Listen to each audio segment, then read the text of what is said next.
पर्युषण पर्वनी धन्य पड़ोने વધાવવા उपस्थित सर्वे ने नमस्कार।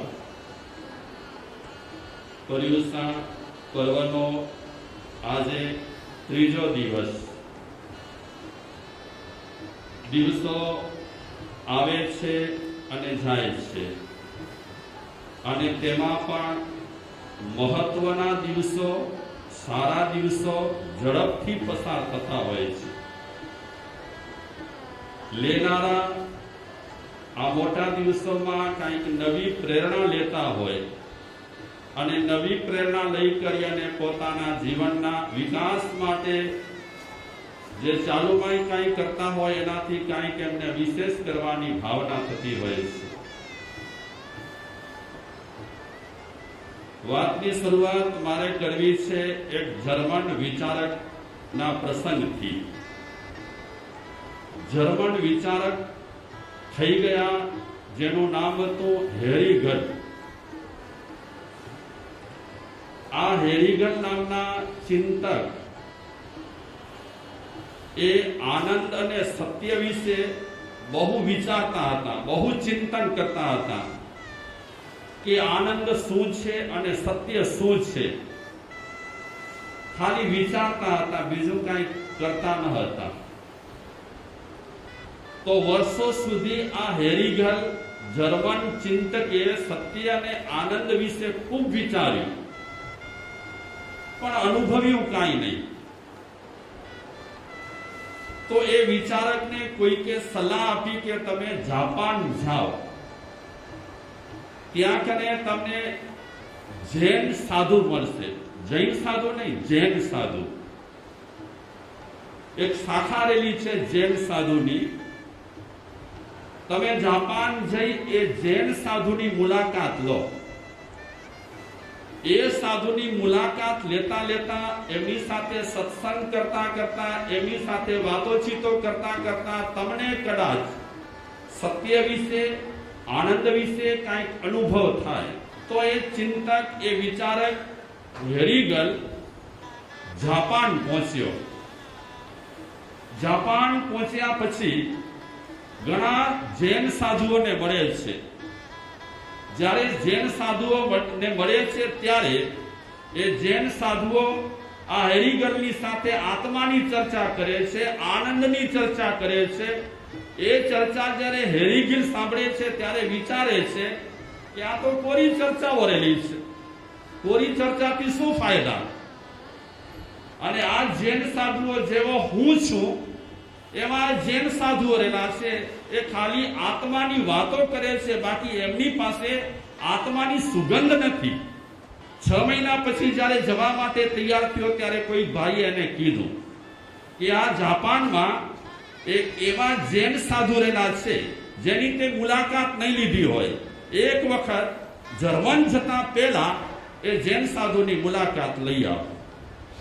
તો વિચારે છે એ હેરિગલ કે આટલા બધા જૈન સાધુઓની મુલાકાત લીધી તો હજી એકાદની લઈ લઉં અને એકાદની લીધા પછી કદાચ મળવાનું હોય તો મળી પણ શકે અને નહીં મળે તો જર્મન જવાનું તો ચોક્કસ છે જ। તો હેરિગલને જે ભાઈએ સૂચના આપી એ સૂચના પ્રમાણે એ જૈન સાધુ જે સ્થળે રહેતા હતા ત્યાં કને હેરિગલ પહોંચ્યો, બેઠો। એ સાધુને જુએ છે। જોયા પછી હેરિગલને લાગ્યું કે આમાં કાંઈક અનુભવ જેવું લાગે છે।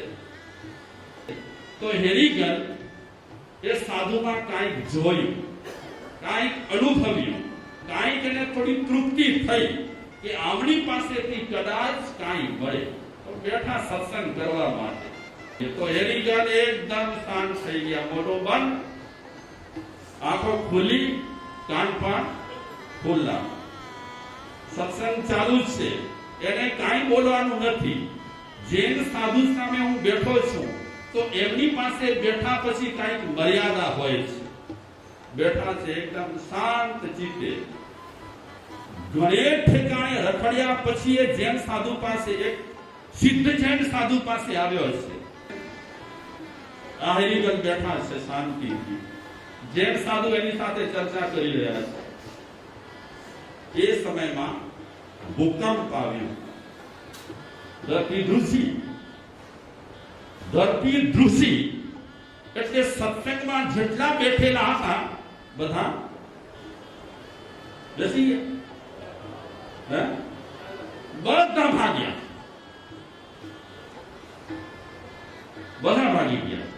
અરે બીજા તો બધા ભલે ભાગી ગયા, 6 મહિનાથી જે આનંદની અનુભૂતિ કરવા માટે જાપાનમાં આવ્યો છે ને જૈન સાધુઓને મળ્યો છે, એ હેરીગલ પણ આ આંચકામાં સત્સંગ છોડી કરી ભાગ્યો।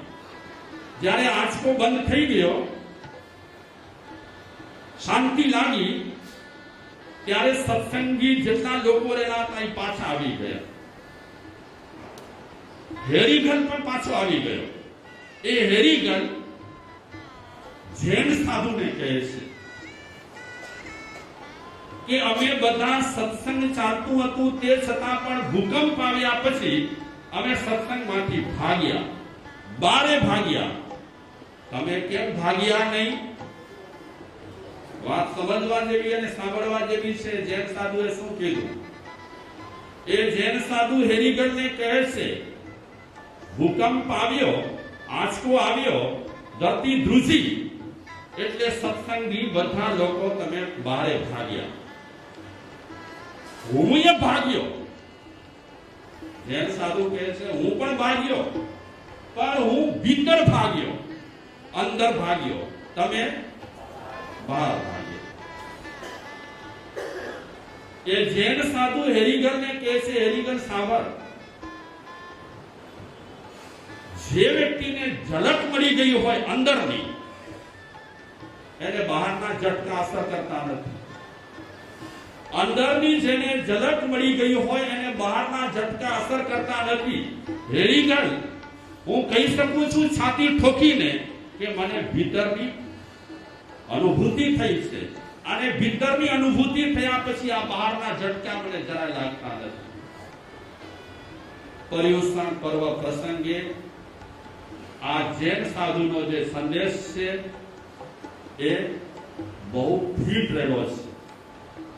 પર્યુષણ પર્વ આપણને આ જ વાત સમજાવે છે કે બહાર ભટકવાનું આપણું ચાલુ જ છે, અને આપણને અત્યારે અશાંતિ મળે છે, આપણે અશાંતિના ભોગ બન્યા છીએ, દુઃખના ભોગ બન્યા છીએ। એનું કારણ શું છે કે ભીતર આપણે જઈ શક્યા નથી, અને બહાર ભટકવાનું ચાલુ જ પડ્યું છે, ચાલુ જ પડ્યું છે, ચાલુ જ પડ્યું છે। પર્યુષણ પર્વ એ જ વાત કરે છે। હંસ મુનિ કહે છે પર્યુષણ પર્વમાં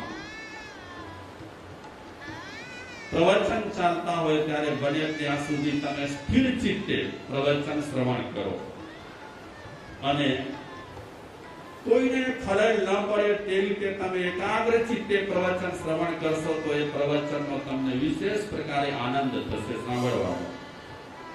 હવે બીજી થોડી પદ્ધતિ બતાવે છે પર્યુષણ પર્વ ઉજવવા માટે। આપણે અગાઉ વિચારી ગયા, આજ કાવ્યમાં એની છેલ્લી લાઈનોમાં કહે છે છઠ અઠમ તપસ્યા કરો રે લાલ, છઠ અઠમ તપસ્યા, છઠ અઠમ તપસ્યા કરો રે લાલ, કીજે ઉજ્જવલ ધ્યાન રે ભવિક જન, પર્વ પર્યુષણ।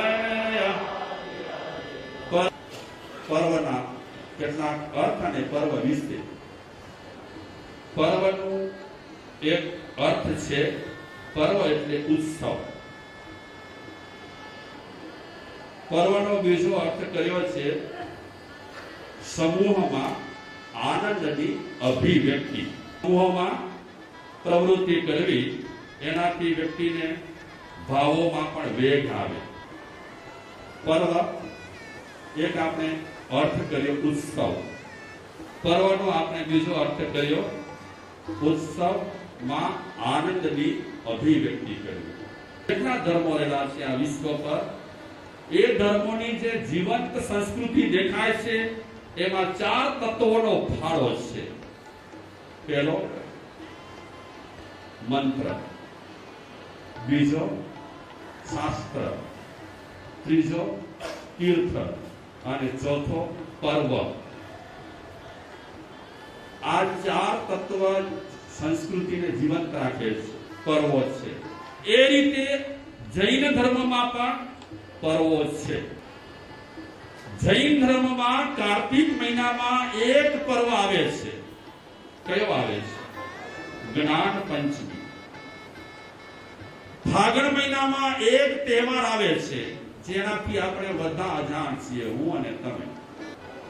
મેરુ ત્રયોદશી. વૈશાખ મહિનામાં એક પર્વ આવે છે, જૈનોની વાત કરું છું. કયો આવે છે? અક્ષય તૃતીયા.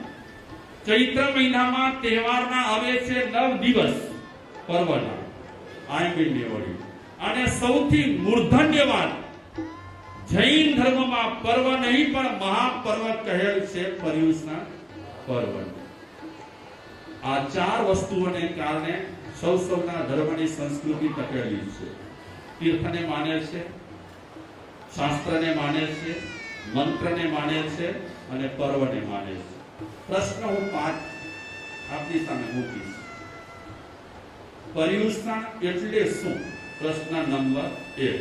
એક અર્થ કર્યો છે કે આત્માની સમીપમાં બેસવાનું, એનું નામ પર્યુષણ. પર્યુષણ પર્વ માટે બીજો પ્રશ્ન, આત્મા સમીપે રહેવું એટલે શું? પહેલો પ્રશ્ન હતો પર્યુષણ એટલે શું. બીજો પ્રશ્ન રહેલો છે આત્મા સમીપે રહેવું એટલે શું. ત્રીજો પ્રશ્ન, પર્યુષણ નો હેતુ શું? પર્યુષણ પર્વ એ આત્માની દિવાળી કહેવાય. પર્યુષણ પર્વ એ આત્માની દિવાળી છે. એ દિવાળી આપણને એવી રીતે ઉજવવાની છે કે એ દિવાળી ઉજવતા ઉજવતા આપણો આત્મા પ્રસન્ન બને, ખુશ થાય. તો એ પર્યુષણ પર્વનો હેતુ ટૂંકમાં મેં કીધો. ચોથો પ્રશ્ન, પર્યુષણ ચોમાસામાં શા માટે? પર્યુષણ ચોમાસામાં શા માટે? મને જાણવા મળ્યું કે સૂર્ય પૃથ્વી સાથે, ચંદ્ર પૃથ્વી સાથે એટલી ડિગ્રીમાં આ સમયમાં આવતો હોય કે લોકોના મનમાં તપસ્યાના, સાધનાના અંકુરા ફૂટતા હોય.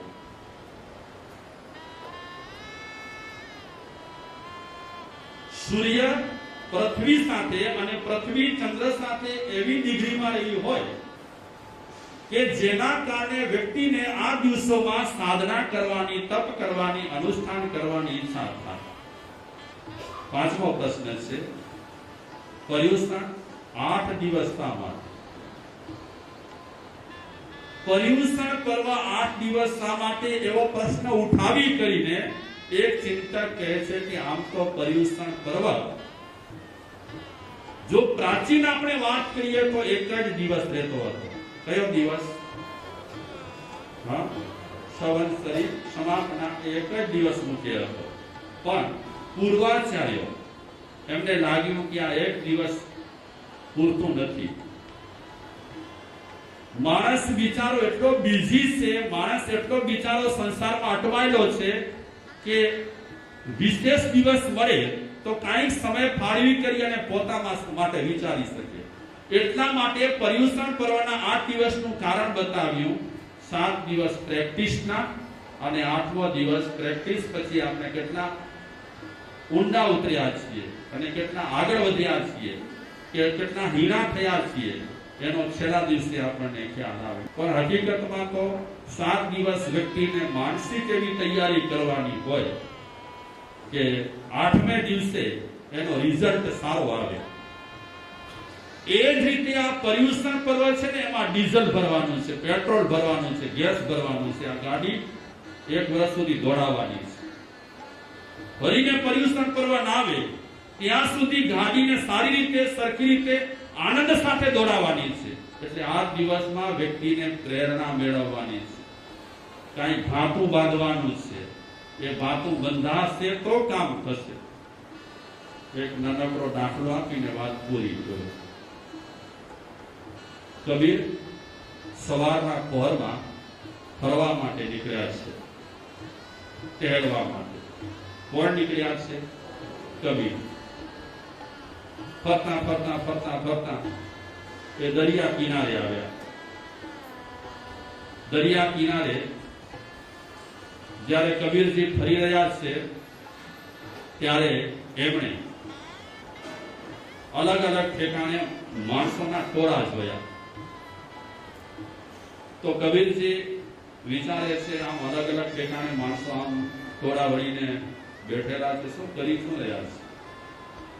એક ટોળા પાસે કબીરજી ગયા અને પૂછે છે કે ભાઈઓ, આ શું કરી રહ્યા છો? આ મીઠાઈ વળી ને શું છે શું? તો કબીરજીએ જ્યારે આ પ્રશ્ન કર્યો ત્યારે જોયું તો લોકો પાસે ચારણી હતી. તમે ચારણી કહો ને, જાણવાનું. તો લોકો રેતીના ખોબા ભરીને ચારણીમાં નાખતા હતા અને ચારણીથી પછી ચારતા હતા. તો કબીરે પૂછ્યું કે આમ શા માટે તમે કરો છો? શું ખપે શું છે તમને?